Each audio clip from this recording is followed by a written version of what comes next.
Hi welcome to all this channel. നമ്മൾ കഴിഞ്ഞ വീഡിയോയിൽ പാർട്ട്ണർഷിപ്പിൻ്റെ കേസിൽ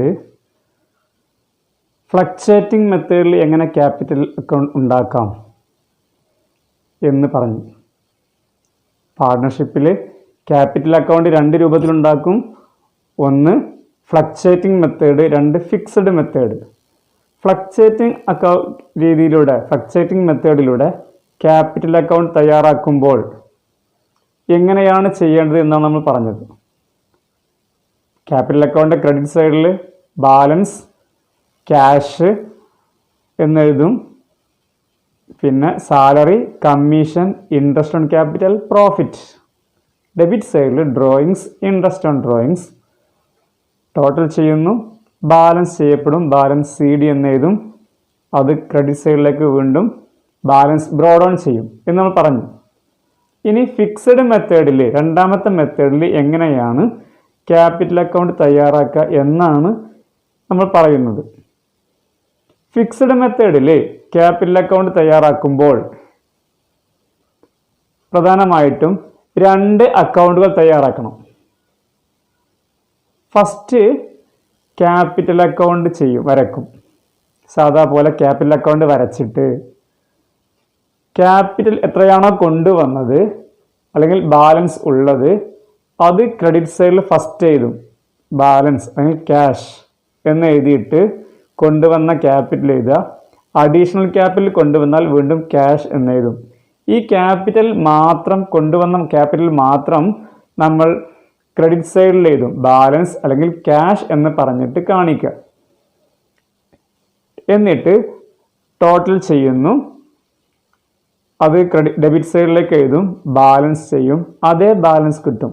എന്ന് പറഞ്ഞാൽ ഒരു വർഷവും ക്യാപിറ്റൽ ചേഞ്ച് ആവുന്നില്ല, മാറുന്നില്ല. എല്ലായ്പ്പോഴും ക്യാപിറ്റൽ ഫിക്സഡ് ആയിരിക്കും, ഒരു നിശ്ചിതമായിരിക്കും. ഒരു പാർട്ണർ 50,000 രൂപ ക്യാപിറ്റൽ കൊണ്ടുവന്നാൽ അത് വർഷത്തിൻ്റെ അവസാനവും അതേ ക്യാപിറ്റലായിരിക്കും, അത് മാറുന്നില്ല. ബാക്കി വരുന്ന എല്ലാ അഡ്ജസ്റ്റ്മെൻറ്റുകളും, salary, commission, interest on capital, profit അല്ലെങ്കിൽ loss, drawings, interest on drawings തുടങ്ങിയ ഓരോ ഐറ്റവും മറ്റൊരു അക്കൗണ്ടിലാണ് കാണിക്കേണ്ടത്. കറണ്ട് അക്കൗണ്ട് വരക്കും. കറണ്ട് അക്കൗണ്ട് എന്ന മറ്റൊരു അക്കൗണ്ട് വരച്ചിട്ട് അതിലാണ് എല്ലാ ബാലൻസും കാണിക്കേണ്ടത്. അപ്പോൾ രണ്ട് അക്കൗണ്ട് വരക്കണം. ഒന്ന് ക്യാപിറ്റൽ അക്കൗണ്ട്, രണ്ട് കറണ്ട് അക്കൗണ്ട്. ക്യാപിറ്റൽ അക്കൗണ്ടിൽ ക്യാപിറ്റൽ മാത്രം കാണിക്കുക. ബാക്കി എല്ലാ അഡ്ജസ്റ്റ്മെൻറ്റുകളും, സാലറിയും കമ്മീഷനും പ്രോഫിറ്റ് എല്ലാ അഡ്ജസ്റ്റ്മെൻറ്റുകളും കറണ്ട് അക്കൗണ്ടിലാണ് കാണിക്കേണ്ടത്. ഒരു ഉദാഹരണം പറയാം. അപ്പോൾ ക്യാപിറ്റൽ അക്കൗണ്ട് ഫിക്സഡ് മെത്തേഡിൽ എങ്ങനെ ചെയ്യാൻ പറയാൻ പോകുന്നത്. Anil and Binu are partners. രണ്ട് പാർട്ട്ണർമാരുണ്ട്, Anil, Binu. There are two partners are there, Anil and Binu. They are sharing profit and loss in the ratio 3:2. 3:2 എന്ന അംശബന്ധത്തിലാണ് അവർ ലാഭവും നഷ്ടവും പങ്കുവെക്കുന്നത്. They bring capital 40,000 and 30,000. അവരുടെ ക്യാപിറ്റൽ 40,000-ഉം 30,000-ഉമാണ്. Interest on capital allowed 10%. 10% business അവർക്ക് ഇൻട്രസ്റ്റ് ഓൺ ക്യാപിറ്റൽ അനുവദിച്ചിട്ടുള്ളത്. Anil has salary of 24,000. അനിലിന് 24,000 രൂപ ഒരു വർഷത്തിൽ സാലറി കൊടുക്കുന്നുണ്ട്. Binu get commission of ₹12,000. ബിനുവിനോ 12,000 രൂപ കമ്മീഷനാണുള്ളത്. ദേ വിഡ്രോ ₹10,000 and 8,000. അതിൽ അനിൽ എന്ന ആൾ, ഒന്നാമത്തെ ആൾ 10,000-ഉം രണ്ടാമത്തെ ബിനു 8,000 രൂപ പിൻവലിക്കുന്നു. അങ്ങനെ പിൻവലിക്കുമ്പോൾ ഇൻട്രസ്റ്റ് ഓൺ ഡ്രോയിങ്സ് ചാർജ്ഡ് 1,800. അനിലിൽ നിന്നും 1000 രൂപയും ബിനുവിൽ നിന്ന് 800 രൂപയുമാണ് interest on drawings business charge ചെയ്യുന്നത്. Profit for the year ₹18,000. ആ വർഷത്തെ ലാഭം 18,000 രൂപയാണ്. എങ്കിൽ prepare capital account under fixed method. Fixed മെത്തേഡിൽ ക്യാപിറ്റൽ അക്കൗണ്ട് തയ്യാറാക്കുക. അപ്പോൾ ഈ ഉദാഹരണത്തിൽ അനിൽ, ബിനു രണ്ടാളുകളുള്ളത്. അവർ 40,000-ഉം 30,000 രൂപ ക്യാപിറ്റൽ കൊണ്ടുവന്നു. ബിസിനസ് അവർക്ക് 10% ഇൻട്രസ്റ്റ് ഓൺ ക്യാപിറ്റൽ അനുവദിക്കപ്പെട്ടിട്ടുണ്ട്. അതിൽ ഒന്നാമത്തെ അനിൽ എന്ന ആൾക്ക് ശമ്പളമാണ് 24,000 രൂപ വർഷത്തിൽ. ബിനു എന്ന ആൾക്ക് 12,000 രൂപ കമ്മീഷനും കൊടുക്കുന്നുണ്ട്. രണ്ടുപേരും ഒരു വർഷത്തിൽ 10,000 രൂപയും 8,000 രൂപയും പിൻവലിച്ചിട്ടുണ്ട്. അവരുടെ കയ്യിൽ നിന്ന് 1,000 രൂപ 800 രൂപ ഇൻട്രസ്റ്റ് ഓൺ ഡ്രോയിങ്സ് ചാർജ് ചെയ്യപ്പെടുന്നു. ആ വർഷത്തെ മൊത്തം ലാഭം 18,000 രൂപയാണ്. എങ്കിൽ ഫിക്സഡ് മെത്തേഡിൽ ക്യാപിറ്റൽ അക്കൗണ്ട് തയ്യാറാക്കുന്ന ചോദ്യം. നമ്മൾ പറഞ്ഞതുപോലെ ഫിക്സഡ് മെത്തേഡിലാണെങ്കിൽ 2 അക്കൗണ്ട് തയ്യാറാക്കണം. ഫസ്റ്റ് ക്യാപിറ്റൽ അക്കൗണ്ട് വരയ്ക്കണം, പിന്നെയാണ് കറണ്ട് അക്കൗണ്ട് വരയ്ക്കേണ്ടത്. അപ്പോൾ ഫസ്റ്റ് നമ്മൾ ക്യാപിറ്റൽ അക്കൗണ്ടിലേക്ക് വരുമ്പോൾ നമ്മൾ ക്യാഷ് കൊണ്ടുവന്ന ക്യാപിറ്റൽ ഇവിടെ കാണിക്കും. ക്യാപിറ്റൽ അക്കൗണ്ടിൽ ക്യാഷ് എന്ന് എഴുതും. ഒരാൾ അനിൽ 2 എമൗണ്ടുകളും കൊടുക്കും. അനിലിന് ഒരു എമൗണ്ട് കോളം, ബിനുവിന് എമൗണ്ട് കോളം. അല്ലെങ്കിൽ 2 ക്യാപിറ്റൽ അക്കൗണ്ട് വേറെ സെപ്പറേറ്റ് വരച്ചുകൊണ്ടും ചെയ്യാം. എളുപ്പ വഴി 2 എമൗണ്ട് കോളം കൊടുക്കുക എന്നുള്ളതാണ്. 2 ക്യാപിറ്റൽ അക്കൗണ്ട് വരക്കുന്നതിന് പകരം ഒരു ക്യാപിറ്റൽ അക്കൗണ്ടിൽ 2 എമൗണ്ട് കോളം കൊടുക്കുക. അപ്പോൾ ക്യാഷ് കൊണ്ടുവന്ന ക്യാപിറ്റലിന് നമ്മൾ ക്യാഷ് എന്നെഴുതി. അനിൽ എന്ന ആളുടെ കോളത്തിൽ 40,000 കൊണ്ടുവന്ന ക്യാപിറ്റൽ, ബിനു കൊണ്ടുവന്ന ക്യാപിറ്റൽ 30,000. അത് രണ്ടും കാണിച്ചു നമ്മൾ. എന്നിട്ട് ടോട്ടൽ ചെയ്യും. താഴെ വരച്ചിട്ട് 40,000 30,000 രണ്ടും ടോട്ടൽ ചെയ്യുന്നു. 40,000 30,000. അതേ എമൗണ്ട് ഇങ്ങോട്ടും എഴുതും. 40,000 30,000. ഒന്നും ഡെബിറ്റ് സൈഡിൽ ഇല്ലാത്തത് കൊണ്ട് സെയിം ബാലൻസ് കിട്ടും.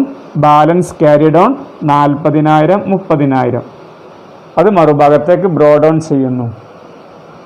അപ്പോൾ കൊണ്ടുവന്ന ക്യാപിറ്റൽ ക്യാഷ് എന്നെഴുതി, 40,000 30,000 എന്നെഴുതി, ടോട്ടൽ ചെയ്തു, ഡെബിറ്റ് സൈഡിലേക്ക് എഴുതി. അതിൽ നിന്ന് ബാലൻസ് ചെയ്തപ്പോൾ സെയിം എമൗണ്ട് കിട്ടി. അതേ എമൗണ്ട് കിട്ടുകയാണ്. ബാലൻസ് ചെയ്ത് 40,000 30,000. അത് മറുഭാഗത്തേക്ക് നമ്മൾ ബാലൻസ് BD ബ്രോഡ് ഓൺ ചെയ്യും. 40,000 30,000. ഇങ്ങനെയാണ് ക്യാപിറ്റൽ അക്കൗണ്ട് വരയ്ക്കുന്നത്. എന്നാൽ ക്യാപിറ്റൽ മാത്രമാണ് ക്യാപിറ്റൽ അക്കൗണ്ടിൽ കാണിച്ചത്. ഇനി നമുക്ക് സാലറി ഉണ്ട്, കമ്മീഷൻ ഉണ്ട്, ഇൻട്രസ്റ്റ് ഓൺ ക്യാപിറ്റൽ ഉണ്ട്, പ്രോഫിറ്റ് ഉണ്ട്, ഡ്രോയിങ്സ് ഉണ്ട്, ഇൻട്രസ്റ്റ് ഓൺ ഡ്രോയിങ്സ് ഉണ്ട്. ഇതെല്ലാം നമ്മൾ മറ്റൊരു അക്കൗണ്ട് വരയ്ക്കുന്നുണ്ട്, കറണ്ട് അക്കൗണ്ട്. ആ കറണ്ട് അക്കൗണ്ടിലാണ് കാണിക്കേണ്ടത്. അത് എങ്ങനെയാണ് കാണിക്കുക? ഇവിടെ ഒരു കറണ്ട് അക്കൗണ്ട് വരച്ചിട്ടുണ്ട്. നേരത്തെ പറഞ്ഞ പോലെ 2 പാർട്ട്ണർമാർ ഉള്ളത് കൊണ്ട് 2 എമൗണ്ട് കോളം കൊടുക്കുക. അനിലിന് ഒരു എമൗണ്ട് കോളം, ബിനുവിന് മറ്റൊരു എമൗണ്ട് കോളം കൊടുത്തിട്ടുണ്ട്. നമ്മൾ ഇനി ക്യാപിറ്റൽ അവിടെ കാണിക്കേണ്ട ആവശ്യമില്ല, അവിടെ കാണിച്ചു കഴിഞ്ഞു. ഇനി നമ്മൾ ബാക്കി വരുന്ന അഡ്ജസ്റ്റ്മെൻറ്റുകൾ അഥവാ സാലറി എഴുതിയിട്ടുണ്ട്. സാലറി അനിലിന് മാത്രമേ ഉള്ളൂ. 24,000 24,000 രൂപ അനിലിന് ശമ്പളമുണ്ട്. അത് ബിനുവിന് ഇല്ല. ഒരു ഹൈഫൺ ഒരു വര ഇടുന്നു.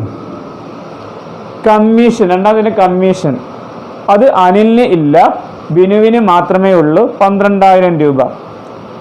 അടുത്ത ഐറ്റം ഇൻട്രസ്റ്റ് ഓൺ ക്യാപിറ്റൽ ആണ്. അത് അനിലിന് 4,000 രൂപ, ബിനുവിന് 3,000 രൂപ. ഇൻട്രസ്റ്റ് ഓൺ ക്യാപിറ്റൽ എന്നാൽ കൊണ്ടുവന്ന ക്യാപിറ്റൽ 40,000 30,000. അതിൻ്റെ 10% 10% ഇൻട്രസ്റ്റ് ഓൺ ക്യാപിറ്റൽ ഉള്ളത്. 40,000-ൻ്റെയും 30,000-ൻ്റെയും 10% interest on capital. 4,000 3,000. Next item profit ആണ്. ആ വർഷത്തെ ടോട്ടൽ പ്രോഫിറ്റ് 18,000. ബിസിനസ്സിന് മൊത്തം കിട്ടിയ ലാഭം 18,000 രൂപയാണ് കിട്ടിയത്. അത് 2 പേർക്കും കൂടി ഉള്ളതാണ്. അവരുടെ അംശബന്ധം 3:2 ആണ്. ലാഭവും പങ്കുവെക്കേണ്ടത് 3:2. അപ്പോൾ ഒന്നാമത്തെ ആൾക്ക് 18,000 ഇൻറ്റു 3/5 ഭാഗം കിട്ടും. രണ്ടാമത്തെ ആൾക്ക് 18,000 ഇൻറ്റു 2/5 ഭാഗം കിട്ടും. അത് ചെയ്യുമ്പോൾ ഒന്നാമത്തെ ആൾക്ക് 10,800 രൂപയും രണ്ടാമത്തെ ആൾക്ക് 7,200 രൂപയുമാണ് ലഭിക്കുക. ഈ മൊത്തം 18,000 നമ്മൾ 3:2 ഡിവൈഡ് ചെയ്തപ്പോൾ 3/5 2/5 10,800 7,200. അങ്ങനെ ക്രെഡിറ്റ് സൈഡിൽ 4 ഐറ്റം വന്നു. Salary, commission, interest on capital, profit. ഈ 4 ഐറ്റവും ക്രെഡിറ്റ് സൈഡിൽ കാണിച്ചിട്ടുണ്ട്. ഡെബിറ്റ് സൈഡിൽ ഡ്രോയിങ്സ് അഥവാ അവർ പിൻവലിച്ച എമൗണ്ട് ആണ്. അത് ക്വസ്റ്റ്യനിൽ പറഞ്ഞിട്ടുണ്ട് 10,000 8,000. Interest on drawings 1,000 800. എന്നിട്ട് ടോട്ടൽ ചെയ്യുക. ക്രെഡിറ്റ് സൈഡ് ടോട്ടൽ ചെയ്യും. ഒന്നാമത്തെ ആളുടെ കോളം കൂട്ടുമ്പോൾ 38,800 രൂപ, 38,800, 38,800 രൂപയും ബിനുവിൻ്റെ ടോട്ടൽ 22,200, 22,200 രൂപയുമാണ്. 38,800, 22,200. അത് നേരെ നമ്മൾ ഡെബിറ്റ് സൈഡിലേക്കും അതുപോലെ എഴുതി വെക്കുക. 38,800, 22,200. അതിൽ നിന്ന് ഈ 10,000-ഉം 1000 അവർ അനിൽ പിൻവലിച്ച 10,000 രൂപ, ഇൻട്രസ്റ്റ് ഓൺ ഡ്രോയിങ്സ് 1000 രൂപ, അങ്ങനെ 11,000 രൂപ നമ്മൾ കുറച്ചപ്പോൾ ബാലൻസ് ആയിട്ട് നമുക്ക് 27,800 രൂപ അനിലിന് കിട്ടി. 27,800. ബിനുവിന് അതുപോലെ 22,200-ൽ നിന്ന് 8,000 ഡ്രോയിങ്സും 800 ഇൻട്രസ്റ്റ് ഓൺ ഡ്രോയിങ്സും ബാലൻസ് ചെയ്യുക, മൈനസ് ചെയ്യുക, കുറയ്ക്കുക. ബാക്കി 13,400, 13,400 കിട്ടും. അത് നമ്മൾ ബാലൻസ് CD എന്ന് എഴുതും.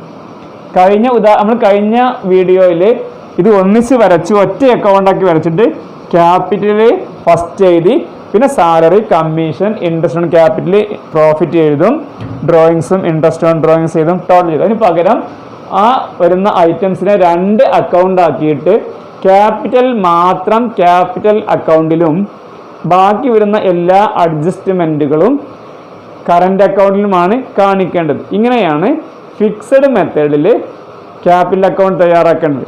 അപ്പോൾ നമ്മൾ പറഞ്ഞു 2 രൂപത്തിലാണ് ക്യാപിറ്റൽ അക്കൗണ്ട് തയ്യാറാക്കുക: ഫിക്സഡ് മെത്തേഡ്, ഫ്ലക്ച്വേറ്റിംഗ് മെത്തേഡ്. അങ്ങനെ പറയുമ്പോൾ ഈ 2 രീതിയും തമ്മിൽ ഒരു 2-3 ഡിഫറൻസുകളുണ്ട്, വ്യത്യാസങ്ങളുണ്ട്.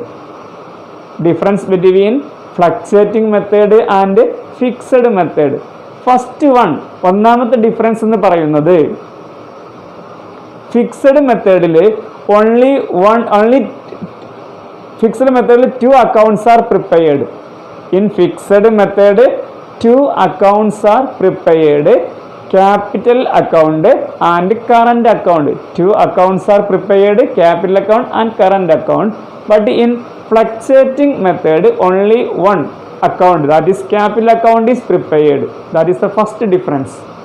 ഫിക്സഡിൽ 2 അക്കൗണ്ട് തയ്യാറാക്കണം, ഫ്ലക്ച്വേറ്റിങ്ങിൽ 1 അക്കൗണ്ട് തയ്യാറാക്കിയാൽ മതി. ഒന്നാമത്തെ ഡിഫറൻസ്. രണ്ടാമത്തെ ഡിഫറൻസ് എന്ന് പറയുന്നത്, all adjustments are shown in current account in the case of fixed method. Fixed മെത്തേഡിൽ എല്ലാ അഡ്ജസ്റ്റ്മെൻറ്റും കാണിക്കേണ്ടത് കറണ്ട് അക്കൗണ്ടിലാണ്.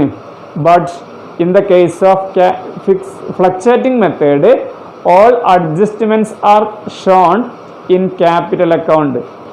ഫ്ലക്ച്വേറ്റിംഗ് ആണെങ്കിൽ ക്യാപിറ്റൽ അക്കൗണ്ടിലാണ് എല്ലാ അഡ്ജസ്റ്റ്മെൻറ്റും കാണിക്കേണ്ടത്. മൂന്നാമത്തെ ഡിഫറൻസ് എന്ന് പറയുന്നത്,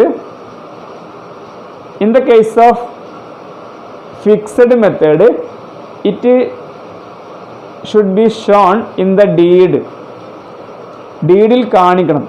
പങ്കാളിത്ത പ്രമാണം തയ്യാറാക്കുമ്പോൾ അതിൽ പറഞ്ഞിരിക്കണം ഇങ്ങനെ ഫിക്സഡ് മെത്തേഡിലാണ് ക്യാപിറ്റൽ അക്കൗണ്ട് ഉണ്ടാക്കേണ്ടത് എന്ന് പറയണം. എന്നാൽ it is not shown in the deed in the case of fluctuating method. Fluctuating മെത്തേഡിൽ അങ്ങനെ മുൻകൂട്ടി പറയേണ്ട ആവശ്യമില്ല, പറയാതെ തന്നെ ചെയ്യാവുന്നതാണ്. ഇങ്ങനെ 2-3 ഡിഫറൻസ് ആണ് ഈ ഫിക്സഡ് മെത്തേഡും ഫ്ലക്ച്വേറ്റിംഗ് മെത്തേഡും തമ്മിൽ ഉള്ളതെന്ന് പറയാം.